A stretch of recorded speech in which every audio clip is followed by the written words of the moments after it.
এরকম একটা গরিব রাষ্ট্রে আরো ৩০০ জন সংসদ সদস্য চাপায় দিবে, যারা কেউ যোগ্যতা দিয়ে আসবে না, তারা কোটায় আসবে। তাদের চিরকুট পড়া দেখে ছোট ছোট বাচ্চারা পর্যন্ত মিটমিট করে হেসেছে। এটা হলো বড়লোক প্রভাবশালী সমাজের বিত্তশালী এদের বউদেরকে এমপি বানানোর একটা নীল নকশা। এই সংরক্ষিত আসনে কখনো রিকশাওয়ালার বউকে এমপি হতে দেখবেন না, কখনো খেটে খাওয়া দিনমজুরের মানুষের বউকে এমপি হতে দেখবেন না। এমপি হবে ঘুরে ফিরে ওনাদের বউরা।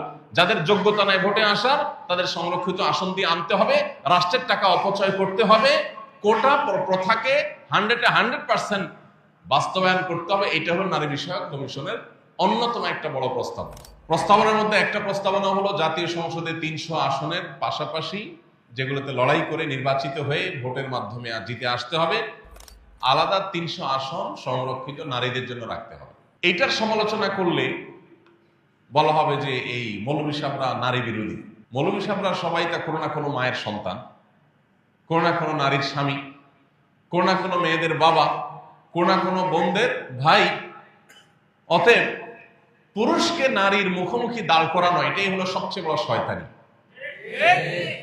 সংরক্ষিত আসন মানে কোটা, যে কোটার বিরুদ্ধে এত সংগ্রাম, এত যুদ্ধ, এত বড় পরিবর্তন নারী বিষয়ক সংস্কার কমিশন আবার প্রস্তাব করছে। সেই কোটা 5%, 10% না, পুরা 50%, অর্থাৎ ৩০০ আসনের পার্সেন্ট ৩০০ আসনের পাশাপাশি ৩০০ আসন নারীদের জন্য সংরক্ষিত রাখতে হবে। সংরক্ষিত রাখার মানে কি? সংরক্ষিত রাখার মানে হলো ভোট দ্বারা নির্বাচিত হয়ে আসবে।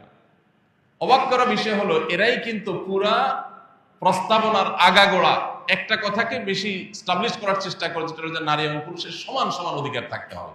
তো সমান সমান যদি হয়, পুরুষ যদি ভোট পেয়ে লড়াই করে আসন পায়, নারীও ভোট পেয়ে লড়াই করে আসনে আসবে, এটাই তো স্বাভাবিক, এটাই তো সমান সমান। নারীর জন্য ৩০০ আসন আপনি ধরে রাখবেন আর বলবেন সমান সমান চাই, তো এটা তো স্ববিরোধিতা, এটা তো সাংঘর্ষিকতা, এটা তো সবচেয়ে হাস্যকর কথা। কিন্তু সেই হাস্যকর কথাটা বলা হচ্ছে এখানে। একটা গুরুত্বপূর্ণ বিষয় হলো, আপনারা জানেন একজন সংসদ সদস্যের বিপরীতে রাষ্ট্রের কতগুলো টাকা খরচ হয়, কি পরিমাণ টাকা খরচ হয় একজন সংসদ সদস্যের বিপরীতে আমরা সবাই কম বেশি জানি। এরকম একটা গরিব রাষ্ট্রে আরো ৩০০ জন সংসদ সদস্য চাপায় দিবে, যারা কেউ যোগ্যতা দিয়ে আসবে না, তারা কোটায় আসবে। ইতিপূর্বে যে সংরক্ষিত নারী আসনে যারা সংসদ সদস্য হয়ে আসছেন, তাদের অনেকের বক্তব্য সোশ্যাল মিডিয়াতে, টেলিভিশনে, বিভিন্ন ভিডিওতে আপনারা দেখে যার পর নাই বিনোদন পেয়েছে। তাদের চিরকুট পড়া দেখে ছোট ছোট বাচ্চারা পর্যন্ত মিটমিট করে হেসেছে। এটা হলো বড়লোক প্রভাবশালী সমাজের বিত্তশালী এদের বউদেরকে এমপি বানানো।